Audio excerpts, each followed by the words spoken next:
episode 112 of the Paws Up podcast, and we're going into the world of baseball. It's been a while, so we're excited to do it.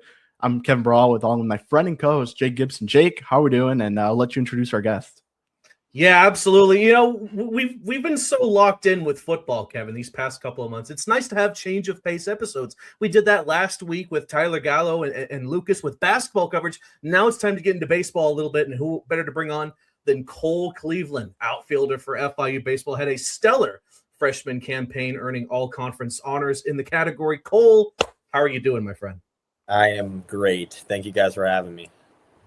All right, let's get it going right away, Cole. You know, being from Delray Beach, where did the love for baseball come growing up, especially, you know, in a household that had your dad, a tennis player, your mom being and your mom and your sister also being volleyball players, I believe.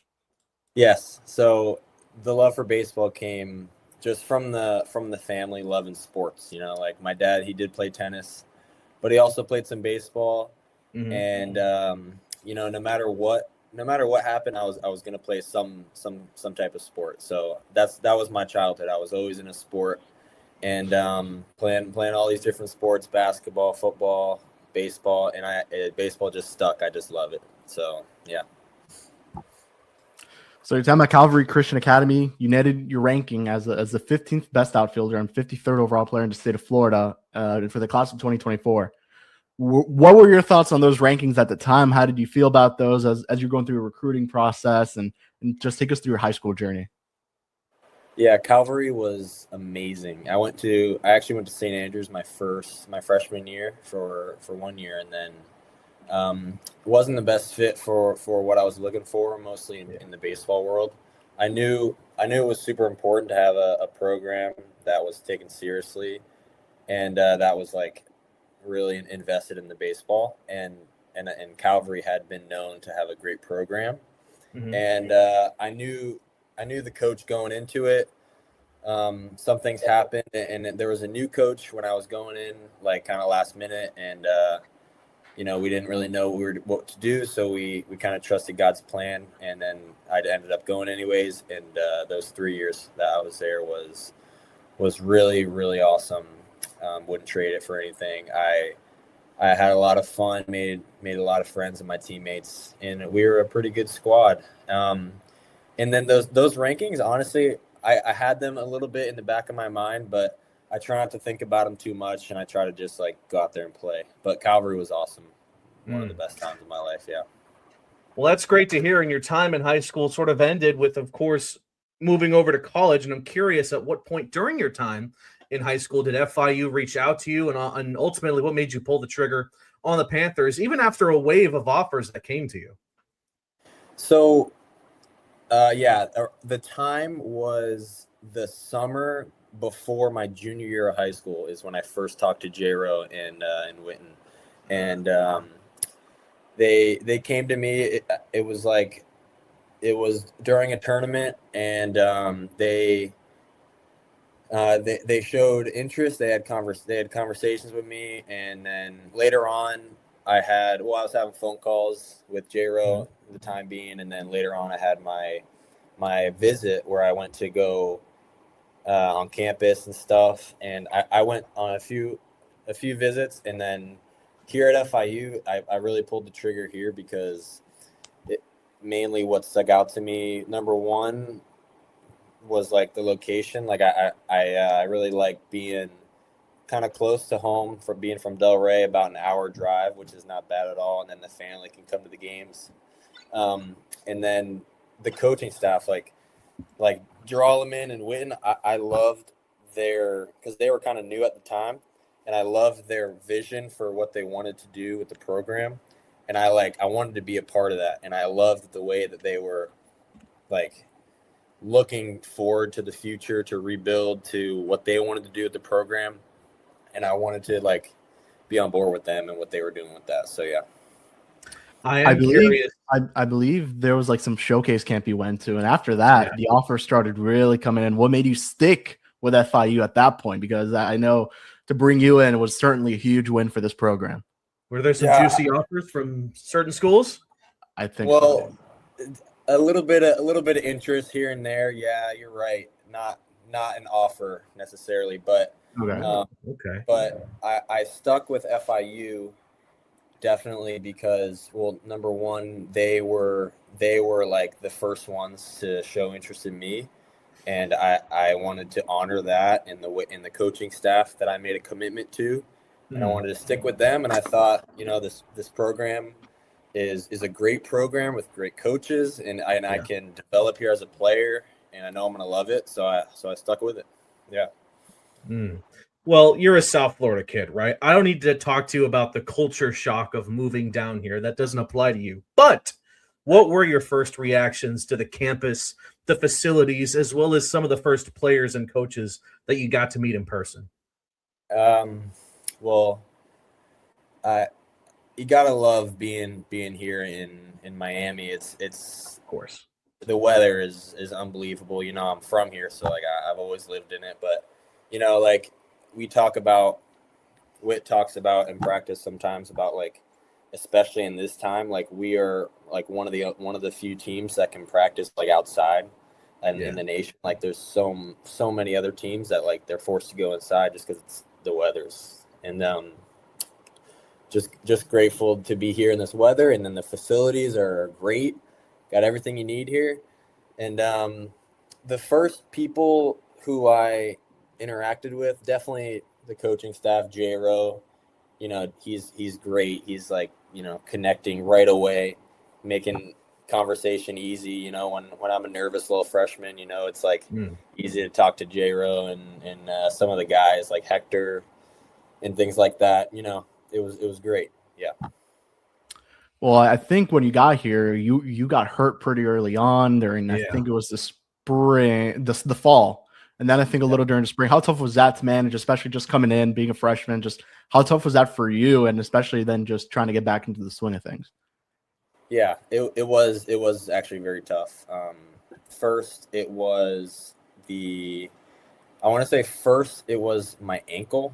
Like I just landed on it wrong doing a warm up. I sprained it, was out for a few weeks, and then I came back and I hurt my back. And this was all in the fall when like I'm still trying to figure things out. I'm trying to like understand what I'm doing, how to do it. I'm like seeing if I can, earn a spot, and then this is going on, and I'm already a freshman. So at the time it was very hard, and it took a lot of like time, and took a lot of like trusting in God's plan for my life that like helped me to stay okay. Like I'm here for a reason. God brought me here. I'm going to stay in the moment. I'm not going to let these injuries like affect the way I'm thinking and the way I'm preparing. So I just kept going, trusting God's plan, and it worked out, Yeah. So I guess early on you're playing, just what were you noticing from the collegiate competition? Did you feel like you had to make any adjustments? Obviously playing intra squads definitely helps that aspect of it. Maybe realizing you have to make those changes a little earlier. So just what were your original thoughts to the college competition, and then just what changes did you and the coaching staff maybe try to make to get adjusted little by little? The inner squads helped, like you said, getting used to the college pitching. Because if I didn't have that, I'm just coming straight from the high school pitching and right into the games, and that's not what you want. It took a little bit of adjusting, velo, different types of pitches that you don't see that a lot in high school, like here and there, because like we're in South Florida, the competition's good, but pretty consistently here in the college level, it took some time to adjust. And I think what helped me get on track and get used to seeing that was just honestly just reps, and just getting those reps and getting comfortable seeing college pitching, trusting that like my level, I'm not like a level below these guys. Like I'm here, I'm with them, I can compete with these guys, and then just going out there and playing the game that I know how to play in it. But after reps and getting used to it and getting comfortable is what helped me. Yeah. So you played in, I think it was 46 games, and then you started 37 of them in your freshman year. Had some highs, had some lows, a lot of learning, I'm sure. How would you sum up your first year at FIU? Phenomenal. Like I loved it. I feel very blessed to be having the opportunity to even say that I had a great year. And then, yeah, like you said, a lot of learning moments, a lot of good moments, a few bad moments.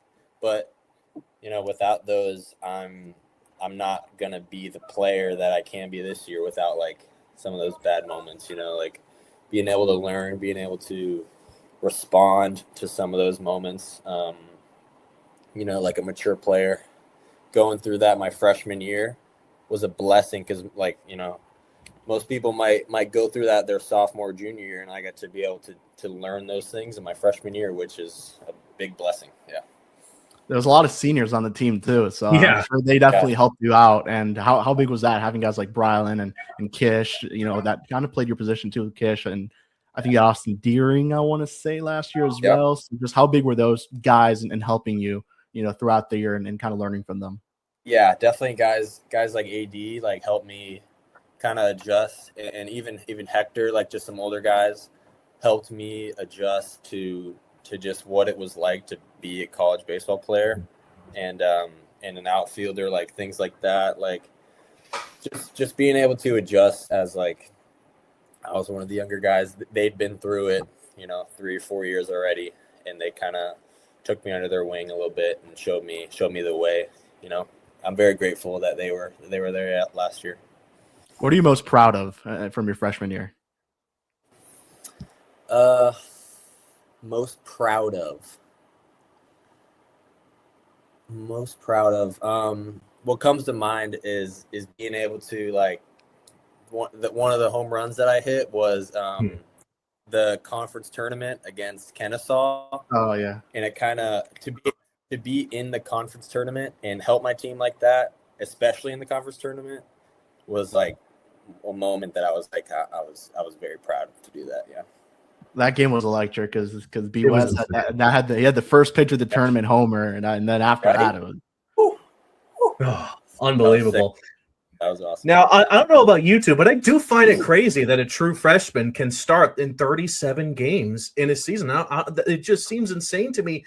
When the season began, I mean, did you think that you were even going to get an opportunity to make all those starts, or was it all sort of expected ahead of time that you knew that you would excel and ultimately get the nod? Well, honestly, for me, in my mind, I knew I had a feeling I might get a few opportunities, and like, as a freshman, you get in, you got to make the most of those opportunities. Right. And then like I was blessed to have a lot of opportunities, and I made the most of them, and I tried to enjoy them while I had them, so I wouldn't say it was expected. Like, in my mind, I was not expecting it. I was expecting limited opportunities, and then I'm going to have to make the most of it. But to be able to have what I had last year was an honor, and I'm glad it happened. I'm grateful for it, and it was pretty awesome. Yeah. Aside from just batting, what do you consider to be one your best trait from last season? Was it leading the team in 13 stolen bases, or a clean sheet fielding wise with no errors to your name? I would say the stolen bases is probably my, like, more of my game and things that I can bring to the table, because I think, last year I got the green light, a handful of times, a few times, and I think I'll be getting more opportunities this year, and I want my speed to be a big part of my game. I want it to be like a thing that the other team sees and pays attention to, and like that I can add that to my game. So I would say the stolen bases for sure. All right, we'll talk a bit about this past season, Cole, for the Panthers in your eyes. There were plenty of highs.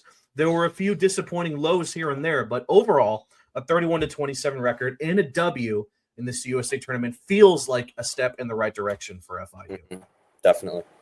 Definitely a step in the right direction, and I was proud to be a part of it. What was it? I don't know if you know the stat. We had the most wins in like a good amount of years, right? Like a decent amount of years. Yeah. Definitely a step in the right direction. Witten and Drolleman have done amazing things with the program, and it's only going to get better. What would you say was your best game this year, or this past? the Miami game, I would say, Yes. personally my best game. Yeah, that was fun, and especially to do it at Miami was pretty special. Yeah, I know you didn't. I don't think you played in the game, but how cool was it to that experience at Lone Depot, getting to be in that game? I don't think you played, but definitely just being I got there. one at the end. Yes. Yeah, Are you kind of sad it's not going to be back? Yes, I was talking about that with somebody recently. Like, come on, why not? But it was really cool to be able to play in that stadium and against Miami. Like, that was really cool experience. I'm glad you picked that game against Miami as your best, but I will say I don't think it's going to be challenging to find a better debut game for a player at FIU than the one you had against Stonehill. Yeah. The way you were absolutely killing it. Yeah. Thank you. All right, yeah, Kevin. I'm sorry. No, I was just gonna say like that. I kind of like that. Kind of forgot about that. A little bit. Like that was kind of like I don't even know. Like that moment was a little bit like mind blowing to me because like I knew who I was as a player, but that game kind of set me on a good trajectory for the year, confidence wise, and like things like that. But yeah. Yeah, I'll never forget. I think that was the Sunday game that you made that start in, or was that Sunday game? Yeah, I was gonna say. There you go. I was like, during the off season, you keep hearing from J-Ro, from Rich, like this guy Cole Cleveland, he's gonna be something. I never got to watch you during the preseason because you were hurt. So that was my first time watching. I was like, all right, there we go. That's the guy that they've been talking about. And then obviously the Miami game speaks for itself. And now you're gonna be a huge piece for 2026. So we're pumped. Yeah. Mm-hmm. No, we definitely are. All right, Kevin. I think we're at the halfway point. Is it time for a little bit of a news break? Let's do it. God, I haven't done a news break in a while. I hope I remember how to do this. But this is my news break, taking a look at all things FIU athletics and just FIU in general. Let's start off with football, as the Associated Press has dropped its 2025 All-Bowl team, featuring the best players per position based on their performances in the 2025 bowl season. And of course, an FIU Panther found its way into the list, being none other than McGuire Anderson, the All-Bowl team punt returner, thanks, of course, to his 97-yard punt return touchdown in the First Responder Bowl, which is literally a bowl game record. Next up is actually the Miami Heat, as their annual FIU Takeover Night is heading to the Kaseya Center. Join the Heat on Thursday, January 15th at 7:30 as they take on the Boston Celtics. Every ticket comes with a limited edition blue and gold Heat bucket hat inspired by FIU. Additionally, there will be many exciting special experiences just for FIU before, during, and after the game, including photo ops with the Larry O'Brien Trophy. We only have 3 of them. And access to shoot a post-game free throw on the court. If you're interested, head over to GoFevo, that's FEVO.com/events/Heat FIU Night 1. And then lastly, we have an update from the Florida Department of Transportation, which began building the brand new 8th Street pedestrian bridge at Southwest 109th Avenue in November of 2024. They are now expecting to finish the project, which includes new features in addition to the bridge in early 2027. Aside from just the bridge, the state is adding pedestrian plazas with elevators and stairs at both the north and south landings of the bridge, as well as a signalized pedestrian crosswalk alongside Southwest 109th Avenue, north of Southwest 7th Terrace, with upgraded signals, signage, and curb ramps. So that was a very brief look at Newsbreak. Now, Cole, before we even get to next season, did want to clarify, 2025 featured the most wins in a season since 2017. So to show the program stepping in the right direction. Yes. By the way, when did you find out all CUSA freshman team? Was it like before it was announced? And if so, how did you react? Some of the first people to reach out to you for congratulations. I actually didn't know until it was announced. Okay. And it's a good job by Mayor not telling you. I know. Thanks, Brownie. That was a huge honor, and to be able to receive that award was amazing. I want to just give all the credit to God and those people who helped me along the way, but that was a very big honor to get that. Yeah. Well, now we're getting to the 2026 season. I guess we have to address the elephant in the room, which is the roster. I mean, there were a lot of seniors last season, not to mention what's gone on in the transfer portal. So as a result, there are quite a bit of new players. So, I mean, just talk about what it's like from the perspective of a returning player like yourself to see this team change dramatically, literally right in front of your eyes.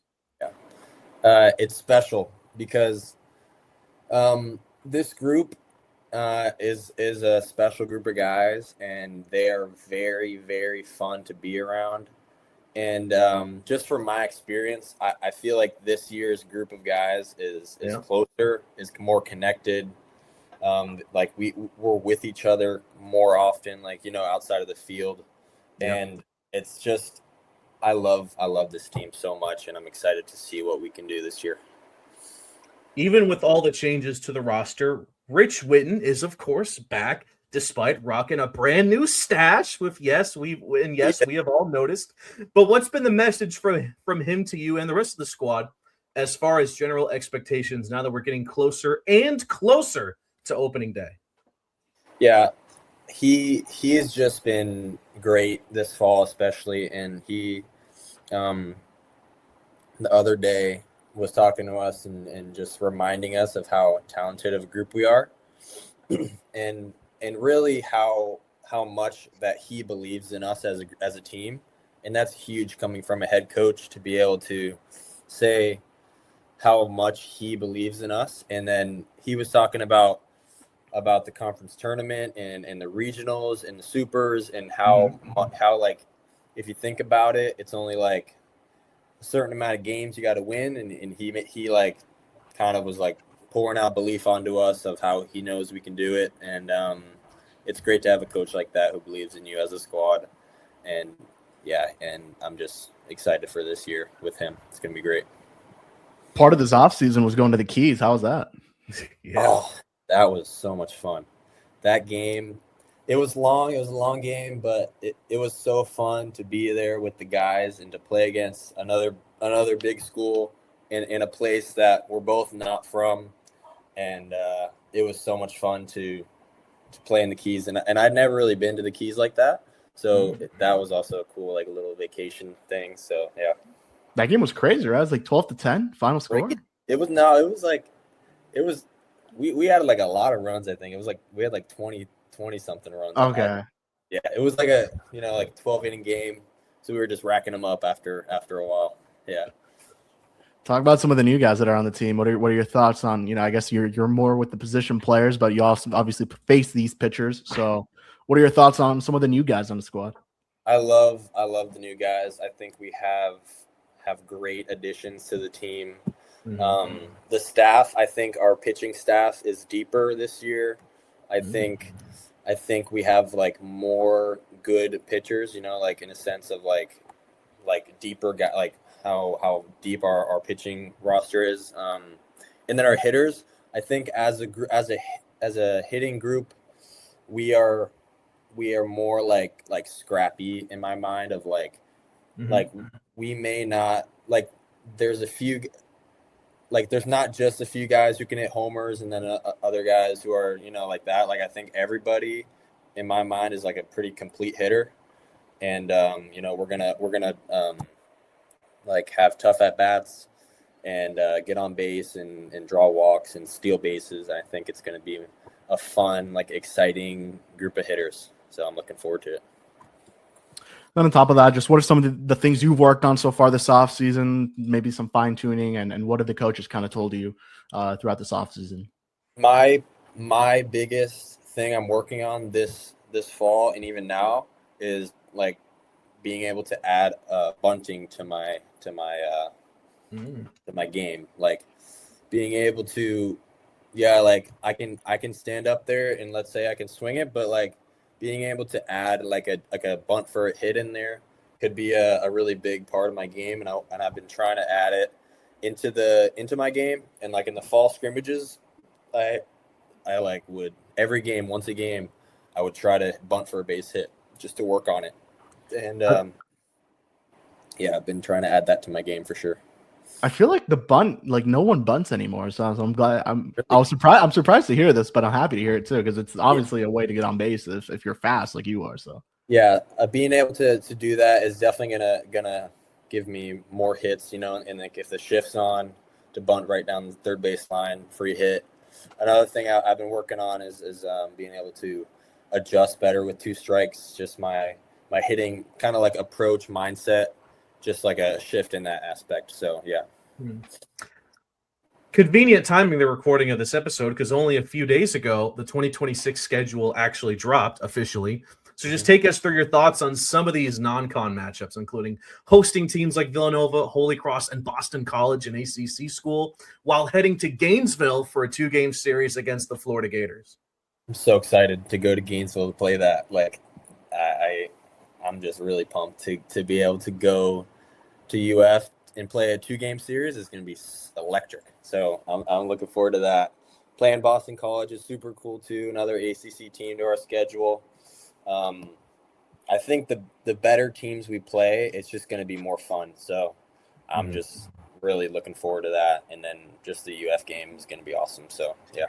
Yeah, Mayor gave me this one. This did it. 6 NCAA tournament teams you guys are playing throughout the entirety of this season. So it's a lot of them. So that's good. That's good, especially in the non-con. I mean, you have Holy Cross, Bethune. Who am I missing? UM. So you've got your fair share of tournament teams in the non-con. Let's go. Yeah. What's the best in-state road trip normally? Because you have FGCU, you have FAU, you have UM. What's the best? What's the one you always look forward to based on just getting there, the experiences at the ballpark? So I personally like playing at UM. I think their field in their stadium is beautiful. I'm comfortable there to hit there. I just feel really good when I'm there. But I do like going to FAU because I live right around there. Oh yeah. A lot of my family can come to the more than usual. Like the people who don't come to the usual games, home games, I can see them because it's like 10 minutes from my house. So that is cool in that aspect to have like all my people there who love me and support me. So yeah. Nice. Yeah. DBU is leaving next season, right? They're joining the Pac-12, right? Yes. Yeah. I heard about that. Yeah. It's them and La Tech that are leaving. La Tech's going to Sunbelt though, but right. Okay. You gonna miss them, Cole? DBU? I don't know if I'll miss them, but I did enjoy playing there too a lot. Like their field was sweet. It was really fun. Great ballpark. Yeah. All right, Cole, you've been awesome so far. Now it's time to get to the latter end of this show. Start going to rapid fire. And Kevin, I know you have a doozy lined up, especially since we're not even in the season right now, but go for it, Kev. Funniest player on the team? Hector Candelas. He's a funny one. All righty. I'm so glad you picked a returner too. Now, I don't need to ask you where's the go-to spot to grab a bite to eat. Johnny put it on your bio. It's Green Chicken. So I got to know what's the order at Green Chicken. So I said Green Chicken at the time, but to be honest, I was going through a phase. I really liked it for like a week, and I was loving it, going like every day, and that was like perfect timing for the survey. I put the Green Chicken, and I haven't been back since that week. So wow. So yep, I'm sending this to Mayor now, and you're gonna have to change it. That's just where is the go-to spot to eat then? That's the truth. But the go-to spot, could be on campus. I really like. I love Flanagan's. Let's go. I don't go as much as I would like to, but I love Flanagan's. It's like you've got one right there. If I could go, hey, look, Flanagan's. If I don't have mine in the room, but yeah. Yep. Yeah. There you go. Yes. Woo! Yeah, that's my spot if I could pick it. Yeah, for sure. There we go. All right. What's the order there? Are you as much addicted to the rib rolls as Kevin is? Oh, I've had the rib rolls, but I don't get them every time. I get just the good old ribs with fries. Their curly fries are amazing. Come on. Yes. You can't beat it. You can't. You know what I found out by the way the other day? You could actually buy a bottle of Flanagan sauce directly from the Flanagan's. It's like $6, but you get a whole reusable bottle. I wish they sold it at Publix. Their sauce is so good. Yeah. So I'm just glad you can actually buy it there. Good to know. Yeah. If you had to play your dad in his prime in a game of tennis, how would it go down? He is smoking me. he is smoking me in his prime. I might get a point or two just because, like, I played pickleball here and there, but so I got a little bit of racket skills. But at the end of the day, he's crushing me. He's crushing. He's in the UNF Hall of Fame, right? Yeah, he is. Yeah, he's a dog. Yeah. So are you the best pickleball player on the team, or? Ooh. I'm gonna say I am.